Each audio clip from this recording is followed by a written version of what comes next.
Termina la semana y es hora de analizar los alcances jurídicos de la discusión en la Convención Constituyente con un panel especializado compuesto por los abogados Marisol Peña y Gabriel Osorio. Aquí comienza Derecho a la Convención. Muy bienvenidos a Derecho a la Convención, este espacio donde hablamos desde el mundo jurídico para darle una mirada a cómo se está desarrollando la Convención Constitucional y sobre todo esta semana en particular. Para ello tenemos a nuestros panelistas estables, Marisol Peña, ella es profesora de Derecho Constitucional de la Pontificia Universidad Católica de Chile, y Gabriel Osorio, él es profesor de Derecho Administrativo y Electoral de la Universidad Andrés Bello y de la Universidad Central. Marisol, Gabriel, bienvenidos. Hola, buenas tardes a todos.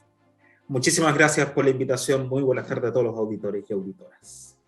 Pues bien, Marisol, Gabriel, uno de los temas que esta semana tomaron una cierta notoriedad, polémica también, se vinculó con las asignaciones. Esto es, un dinero que ha sido aprobado por el Pleno de la Convención Constitucional para suplementar los esfuerzos para obtener ciertas asesorías, además del financiamiento, eventualmente, de viáticos y otro tipo de gastos operacionales. Fue polémico, en parte, debido a que había algunos convencionales que decían que no era necesario tener ese tipo de gastos, dado que uno de los principios que se supone que atravesaban la convención y su trabajo era el de la austeridad. Sin embargo, avanzó de todos modos y hoy tenemos aprobada ese conjunto de asignaciones. ¿En qué consisten estas asignaciones? Consisten en 40 UTM que se le entregarán a cada convencional, que podrá usarlo o no, destinado al personal de apoyo. Esas 40 UTM equivalen a unos 2.100.000 pesos al día de hoy. 27 UTM correspondientes a viáticos en caso de que lo requieran, que corresponden a 1,4 millones de pesos. Y 10 UTM para gastos operacionales, que corresponden más o menos a $500.000 de pesos cada uno. Eso se agrega, ¿verdad?, a la dieta de los convencionales, que corresponde a 50 UTM, que son 2,6 millones de pesos. Comencemos entonces con una primera opinión general sobre esta conversación de las asignaciones. Marisol Peña, por favor. Bueno, yo creo que primero hay que contribuir a deslindar conceptos acá, porque pareciera que lo que se hubiera instalado en el imaginario colectivo es que con la aprobación de estos 4 millones y tantos, que bordean los 4.200.000, 4.300.000 en total, aparte de lo que es propiamente la remuneración de los convencionales constituyentes, algunos hubieran formado la idea de que se ha producido una inflación automática de la remuneración de los convencionales. Y yo creo que es de responsabilidad decir que eso no es así,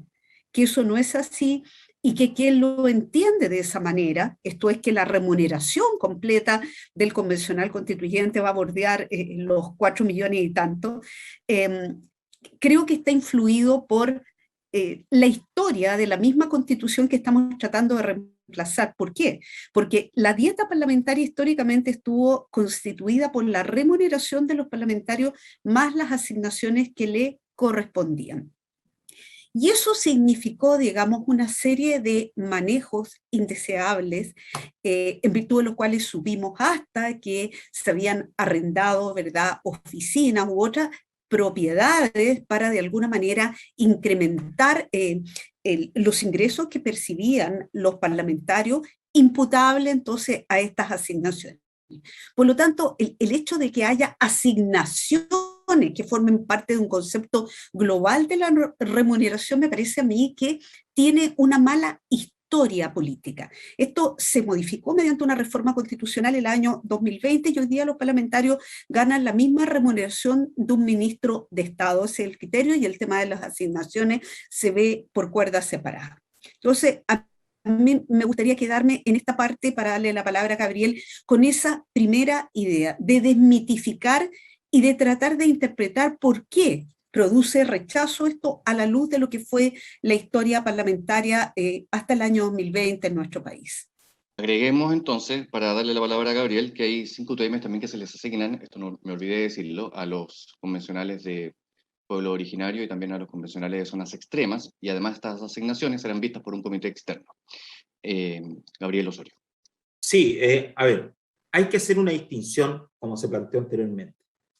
Una cosa es la dieta de los convencionales constituyentes. Esto es el dinero que ellos reciben por la labor que están desarrollando. Y ese dinero es para su patrimonio, y eso está en el artículo 134 de la Constitución, y son 50 unidades tributarias mensuales, que son aproximadamente 2.500.000 pesos mensuales para cada convencional. Otra cosa son las asignaciones. Las asignaciones no es dinero para el convencional constituyente, sino que es un dinero que el convencional asigna para la ayuda de su labor, ¿ya? Esto significa que con ese dinero puede contratar asesorías, puede contratar periodistas, de acuerdo, ¿no es cierto?, a la labor que esté realizando, percibe viáticos, sobre todo cuando ellos tienen una semana territorial, donde van a los territorios y van informando precisamente la labor que ellos están desempeñando, y además, ¿no es cierto?, perciben para gastos operacionales una determinada cantidad de dinero. Este dinero no significa que ellos vayan a tomarlo y destinarlo de mutuo propio. Existe un comité externo de asignaciones que fue establecido en la propia reforma constitucional, que está integrado fundamentalmente por miembros de Contraloría General de la República, el Consejo para la Transparencia, la Cámara de Diputados, el Senado y la Tesorería, que primero es el órgano que tiene por objeto velar por el cumplimiento de las normas en materia de gastos de asignaciones, que está sujeta a determinados principios, que se están incluso votando hasta el día de hoy: transparencia, austeridad, probidad, evitar el conflicto de interés, entre otros, y al mismo tiempo vigila con que pudiesen ser, comillas, mal utilizados, y para eso existen los informes de los asesores, para eso existen las rendiciones de cuentas, entre otras cosas. Es decir que lamentablemente, en mi opinión, Eduardo, el tema de las asignaciones siempre fue utilizado como un arma política para mezclar en la cabeza de los ciudadanos el sueldo del parlamentario con el dinero utilizado para el ejercicio de su labor parlamentaria. Entonces todo el mundo decía, no, si los parlamentarios ganan 10 millones de pesos, 15 millones de pesos, pero lamentablemente eso no es así. Y a mí me provoca un poco de risa porque hubo muchos convencionales que en su tiempo acusaban con el dedo a los parlamentarios que ganaban mucho dinero, pero que ahora ellos, puestos en la vereda de convencional constituyente, se dan cuenta que efectivamente las asignaciones no son ni para ellos, ni son utilizadas, ¿no es cierto?, para favores políticos de masa, sino que son propios de la labor, en este caso los convencionales constituyentes. Entonces, tiene un aspecto positivo, que es un poco adquirir conciencia de la importancia de las asignaciones, y por otro lado, evitar un poco la discusión populista de que constituye un aumento de sueldo por parte de los convencionales constituyentes. Y un Eduardo, elemento ¿me aquí, permites? Marisol, sí, por supuesto. Perdona, ¿me permites agregar? Yo creo que hay un punto muy importante. Si hemos dejado claro con Gabriel que una cosa es la remuneración, la dieta que percibe un convencional constituyente, y otra cosa son las asignaciones complementarias para los gastos que él ha referido, distinto es el juicio de valor que se puede hacer teniendo una perspectiva también jurídica y no política. ¿Por qué? Porque resulta que hay un órgano que hasta el momento ha sido el gran preterido, a mi juicio, dentro de la estructura de la Convención Constitucional, porque no está el reglamento que lo haga todavía operativo y le permite instalarse, que es la Secretaría Técnica de la Convención, que de acuerdo al artículo 131 actual de la Constitución debe estar conformada por personas de reconocida experiencia, ¿verdad?, sobre todo profesional y académica. Pues bien, si uno lo piensa en términos de valoraciones jurídicas y orgánicas, uno podría decir, bueno, pero ¿por qué los convencionales constituyentes tienen que tener sus propios asesores? Si se supone que va a haber un órgano dentro de la convención que les va a proveer, por ejemplo, los cuadros de derecho comparado acerca de cómo está tratado un tema en otras constituciones del mundo, o la historia del desenvolvimiento, por ejemplo, de los decretos de insistencia a lo largo del constitucionalismo chileno. Por lo tanto, yo creo que también es importante puntualizar esto, que como no se ha instalado la Secretaría Técnica, me parece que los convencionales constituyentes hoy día tienen un elemento poderoso para decir requerimos una asesoría, pero eso podría ser discutible, tanto desde el punto de vista de las asesorías como de gastos operacionales, como adquisición de libros, cuando ya estuviera instalada la Secretaría Técnica, porque creo que es el órgano que fue pensado en la reforma de la Ley 21.200 para apoyar técnicamente el trabajo de los convencionales constituyentes. Bueno, es un buen punto, ¿ah? La Secretaría Técnica, Gabriel, es el rol que debe servir, algo muy parecido a lo que realiza a veces, por ejemplo, la Biblioteca del Congreso, o tiene que tener un papel distinto. No, a mí me parece que la Secretaría Técnica de la Convención fue pensada en un término muy similar a lo que realiza la Biblioteca del Congreso Nacional.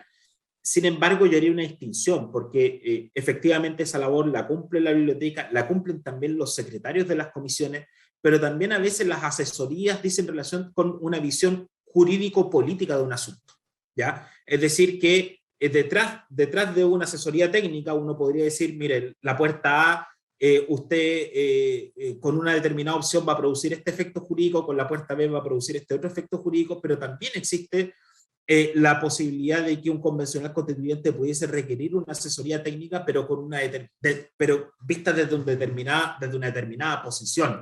Y creo que eso no es malo, sino que dice directa relación, primero, por qué es lo que pretende representar el convencional constituyente, y también desde dónde quiere o escuchar la asesoría, o digamos desde la vereda al cual él mismo se encuentra parado. Entonces, a mí no me parece que se produzca una contradicción, pero evidentemente yo coincido con los miembros de la convención en que se tuvo la votación mayoritaria, que las asignaciones que estaban determinadas, al menos en la ley de presupuesto en principio, no eran suficientes para satisfacer el momento actual, ¿no es cierto?, en que se encuentra la Convención Constitucional.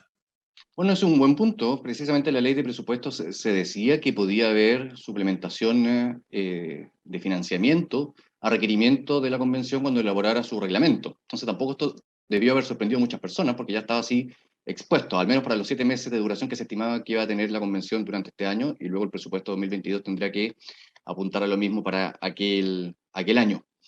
Ahora bien, una cosa es el qué, el cómo, el cuánto incluso. La otra cuestión es el para qué. Es interesante que en algún minuto Gabriel hablaba de que podrían, por ejemplo, financiar a un periodista. Que está bien, los periodistas tienen que cumplir una función eventualmente para aquellos convencionales que requieran sobre todo que su trabajo sea más visibilizado. Pero hay también una cierta necesidad, imagino yo que ustedes compartirán conmigo aquí el punto de abogados. No todos los convencionales son abogados, y lo que se está redactando es una constitución. No es un diario, no es una radio. Y por lo mismo, ¿qué opinión tienen ustedes respecto de la necesidad de que ojalá existiese una cierta preferencia por contar con profesionales que sepan de esta materia? Marisol. Yo lo encuentro una necesidad evidente, no se puede negar, pero quiero reiterar mi pensamiento en el sentido de que el constituyente derivado pensó que esa labor debía cumplirse fundamentalmente y en forma aséptica por la Secretaría Técnica de la Convención. Es decir, yo pienso una Secretaría Técnica conformada esencialmente por abogados, pero no solo por abogados. Yo creo que también es importante otras miradas de las ciencias sociales, sociólogos, politólogos y lingüistas, porque resulta además que el lenguaje constitucional, tú lo decías, no se trata de escribir una carta, no se trata de escribir en un diario, se trata de redactar una constitución y la constitución debe tener una mezcla de un lenguaje que sea suficientemente abierto para que le dé flexibilidad a la regulación constitucional hacia el futuro, pero al mismo tiempo tiene que tener ciertas precisiones que impidan que la interpretación se abra más allá de la intención del órgano constituyente el día de mañana. Y ese delicado equilibrio exige, ¿verdad?, la redacción en un sentido ciudadano que se entienda, pero obviamente también desde el expertise técnico que tienen las personas, sobre todo que han tenido mayor cercanía al ámbito del derecho público, que son los constitucionalistas, los administrativistas, y yo creo que también va a ser muy importante abogados que tengan expertise en derecho internacional público.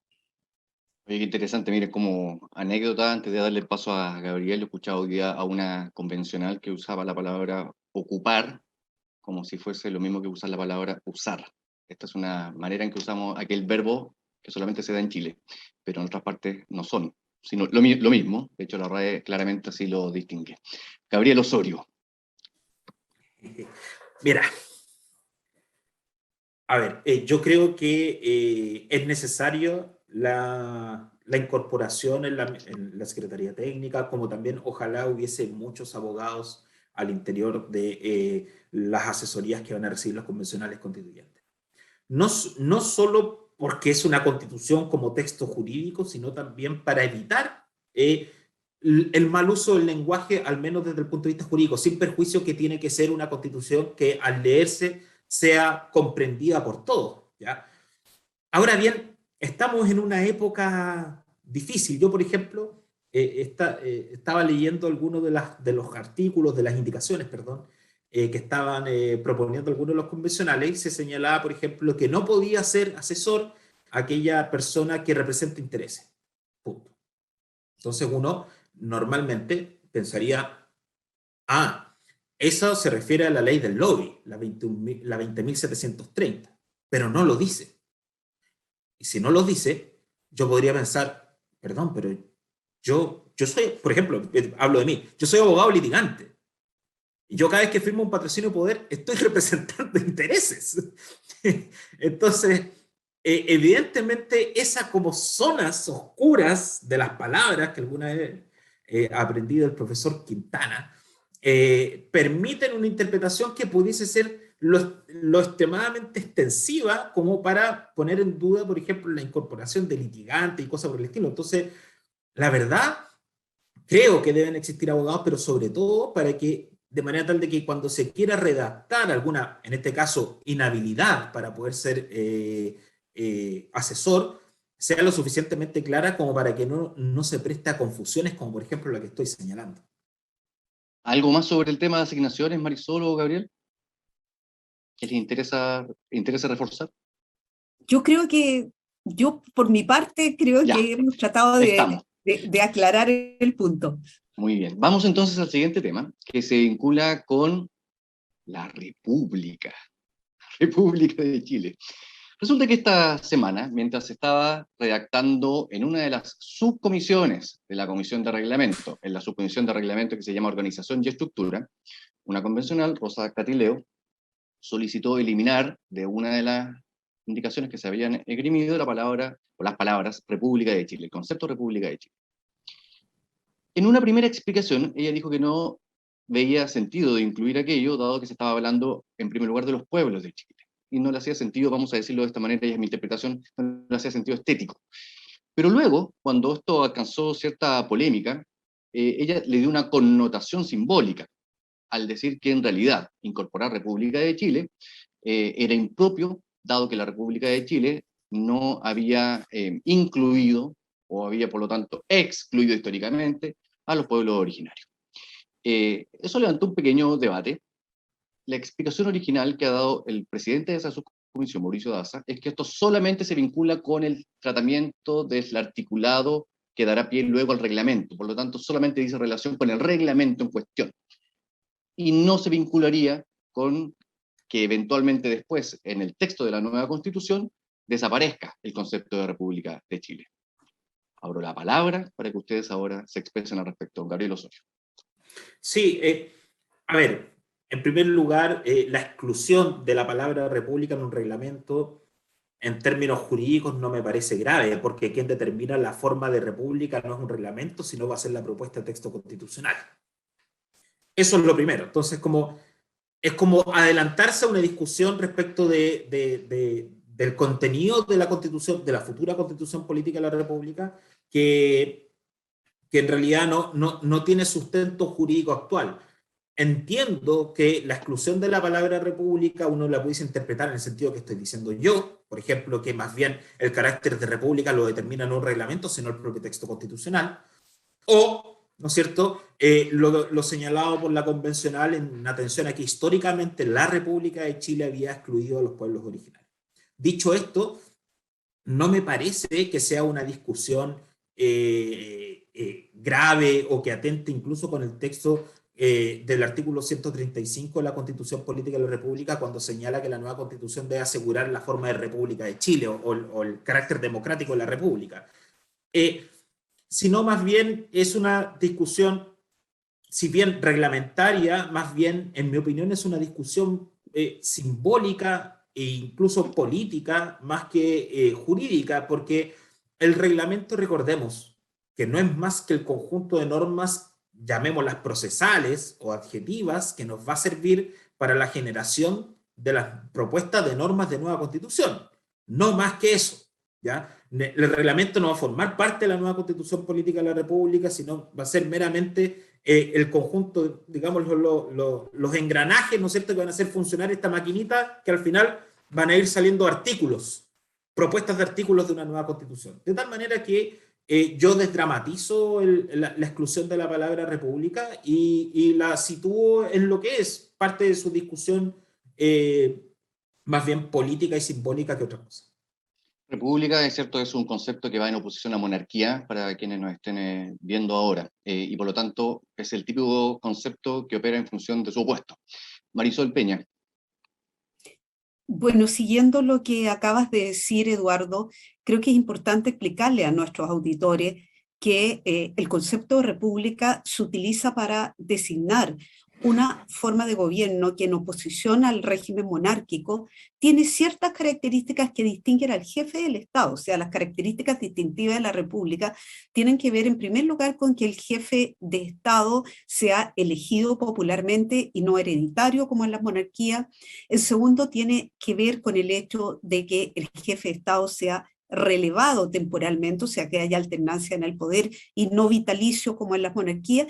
Y tercero, tiene que ver con el hecho de que el jefe de Estado en una república es responsable políticamente ante el Congreso Nacional, ¿verdad? A diferencia de lo que sucede en la monarquía, que por lo demás son monarquías parlamentarias en el mundo. Por tanto, quien tiene la responsabilidad política es el jefe de gobierno, primer ministro, canciller, pero no el rey o la reina, para estos efectos el jefe de Estado. Entonces, a mí, ¿qué me parece? A mí me parece que la propuesta de la convencional dentro de esta subcomisión de la Comisión de Reglamento nuevamente apunta a elementos simbólicos de la Convención Constitucional, que empezaron a perfilarse desde antes de que se instalara la Convención, desde la reforma constitucional que aprobó la paridad de género en la elección de los convencionales constituyentes, que aprobó que un porcentaje de escaños estuviera reservado para los pueblos originarios, y también que existieran algunas facilidades para el acceso a la Convención de personas con discapacidad. Creo que todos estos son símbolos de lo plural y diversa que es nuestra sociedad. Pero ojo, porque si bien coincido con Gabriel en el sentido que esta es una discusión en el reglamento, yo creo que instala algo que tiene cierta proyección, y es el hecho de que si este es el reglamento de la Convención de los Pueblos, ya estamos hablando de un cierto titular de la soberanía que no es la nación, sino que los pueblos. Y esto es un debate que en la Constitución vigente ocupó varias sesiones de la Comisión de Estudio de aquel tiempo, que funcionó entre el 73 y el 78. ¿Por qué? Porque la palabra pueblo, como suele suceder en el derecho público, tiene muchas connotaciones. Una de ellas es que sea sinónimo del cuerpo electoral, concepción restringida, pero hay otro concepto que está animado por el derecho internacional de los derechos humanos, que tiene que ver con el hecho de que pueblo es una entidad, un sujeto de derecho que ejerce potestades públicas. Esto lo recogió por lo más el Tribunal Constitucional en la sentencia Roll 309 del año 2000 y dijo que hay que entender que, así entendido, los pueblos no constituyen un ente colectivo autónomo entre los individuos y el Estado. Por lo tanto, si esta introducción original del concepto pueblo, aunque sea a nivel del reglamento, va a anticipar de alguna manera la instalación en el debate de fondo de la Convención Constitucional acerca de que el soberano son los pueblos en general, yo creo que ahí estamos teniendo ciertas complicaciones en la bajada, porque desde luego podría significar que los pueblos originarios podrían reivindicar, ¿verdad?, ciertas oportunidades de organización política, de manifestaciones culturales propias, distintas del Estado en general, como es propio de un Estado pluricultural, que yo creo que de alguna manera instalan una discusión que tiene que tenerse. Entonces es como quien dice, vamos mostrando un poco la primera puntita, ¿verdad?, de esta aguja que en definitiva se va a transformar en una aguja de tejer lana, va a ser más gruesa hacia el final, porque en el fondo tenemos la intención de hacer una variación conceptual en lo que es incluso el titular de la soberanía en Chile. ¿Sabes lo interesante de esto? Es que en algún minuto la constituyente Constanza Juve había dicho que ella también tenía una indicación bastante parecida, que ella también quitaba República de Chile, porque se hubiese entendido, de acuerdo con su lectura, que la Convención Constitucional de la República de Chile se pudiese ver como algo permanente y no como algo temporal. Entonces dijo, mejor lo quitó. Ahora después ella reflexionó al respecto y terminó también estando en desacuerdo con esta lectura que hacía Rosa Catileo. Gabriel Osorio. Sí, a ver, yo no le tendría miedo a la discusión sobre el carácter de él o los pueblos que componen Chile. Porque yo creo que esta discusión incluso la tuvimos a propósito de cuando se instaló la Convención Constitucional, que durante muchos años a mí me enseñaron que la nación chilena era una sola, que el pueblo de Chile era una unidad cultural, sociológica, histórica, y cuyo constructo, ¿no es cierto?, parte desde incluso antes de la independencia, a través de las reformas borbónicas, etcétera, etcétera, y que en el fondo éramos un pueblo, una sola gran unidad. Y lamentablemente los hechos, las circunstancias políticas en Chile, e incluso a través de su historia, han demostrado que más bien es un deseo de lo que nos gustaría que hubiese sido Chile, ¿no es cierto?, en un determinado momento, pero no lo que es. ¿Ah? Y cuando hablamos de hecho en la instalación se habló de los pueblos de Chile, colocan banderas, ¿no es cierto?, de los distintos pueblos originarios, habla de que la convención también está entendiendo lo que lo que somos como sujeto histórico, ¿no es cierto?, donde hay muchos pueblos. De ahí que eso nos va a llevar necesariamente a la discusión sobre, un solo punto para terminar, a la discusión sobre la plurinacionalidad y lo que va a implicar cuáles van a ser las potestades que van a tener los pueblos originarios respecto, por ejemplo, a su territorio. Y eso es una discusión que no la vamos a poder eludir. Ya, pero solamente quisiera plantear que tú estás hablando de cuestiones sustanciales.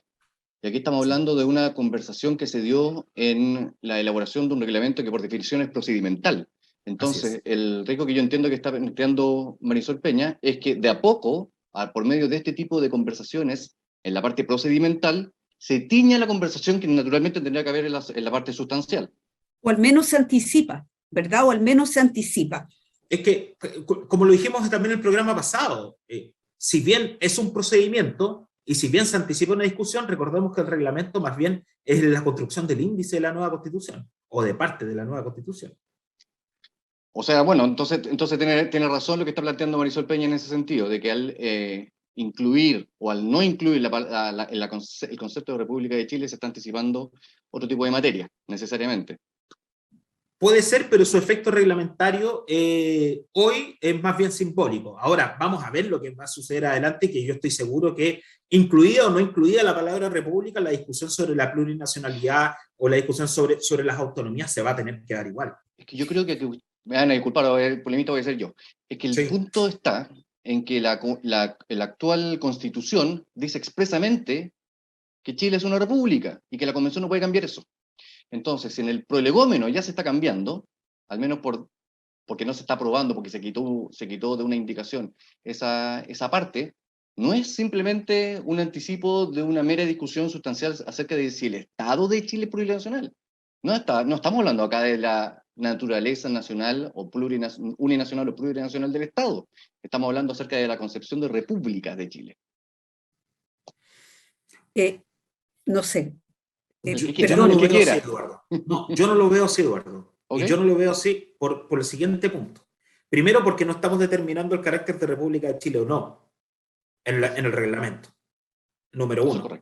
Número dos, porque yo hasta el momento no he escuchado a nadie que quiera la vuelta de los Oleguí, o como quiera que se pronuncie, del rey de la Araucanía o de sus sucesores, que uno está en internet, puede encontrar quién es el actual heredero al trono. En serio. Sí, es verdad, es verdad. Pero, o sea, más allá de esta anécdota, yo la verdad dificulto de que vayamos a pasar de un régimen republicano a uno monárquico, sino más bien que dentro del concepto de república, es decir, con autoridades electas, con un jefe de Estado electo, cualquiera que sea sus funciones, no sabemos si va a ser jefe de Estado o jefe de gobierno, la discusión sobre el ejercicio de la soberanía por parte de los pueblos va a ser un tema interesante a debatir. No tal vez el concepto de república, sino el concepto de los pueblos y al mismo tiempo las autonomías que vengan directamente relacionadas con ellas. Para cerrar, Marisol Peña. A ver, yo creo que de partida considerar que aquí hay algo bien importante, y es que la convención en sí tiene un simbolismo muy particular. La convención refleja, sintetizando lo que hemos estado conversando esta tarde aquí en Radio Pauta, refleja o pretende reflejar la realidad de la sociedad chilena hoy. Y qué duda cabe que la sociedad chilena hoy es mucho más pluralista, está compuesta por distintas identidades que lo que existía el 11 de marzo de 1981, cuando empezó a regir la Constitución que hasta hoy está vigente. O sea, eso a mí me parece muy importante de tener presente, de forma tal que lo que está ocurriendo en el debate de la Convención Constitucional hay que entenderlo no solo en un sentido estrictamente jurídico, sino que también en un sentido de símbolos. Y el símbolo que me parece que está reflejando este debate apunta, insisto, precisamente a repensar en quién está radicada la soberanía, pero además en qué tipo de modelo de Estado vamos a tener. Por lo tanto, en ese sentido es que yo planteaba que creo que aun cuando el reglamento se circunscribe a fijar las reglas básicas del juego para el funcionamiento de la convención, de alguna manera tiende a instalar en el debate una mirada o la traducción de una mirada de lo que es la sociedad chilena hoy, aun cuando estemos todavía discutiendo aspectos organizativos o procedimentales. Ese es mi punto. Muy bien, los abogados Gabriel Osorio y Marisol Peña nos han acompañado como siempre en Derecho a la Convención, que se transmite todos los viernes en el streaming de pauta.cl, en la señal 2, y todos los domingos a las 10 de la mañana en la señal radial en todo Chile. Muchas gracias, Marisol, muchas gracias, Gabriel.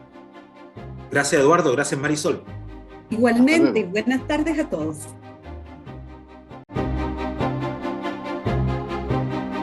Acabas de escuchar el mejor análisis de los alcances jurídicos de la discusión en la Convención Constituyente, con un panel de abogados especializados, compuesto por Marisol Peña y Gabriel Osorio. Esto fue Derecho a la Convención.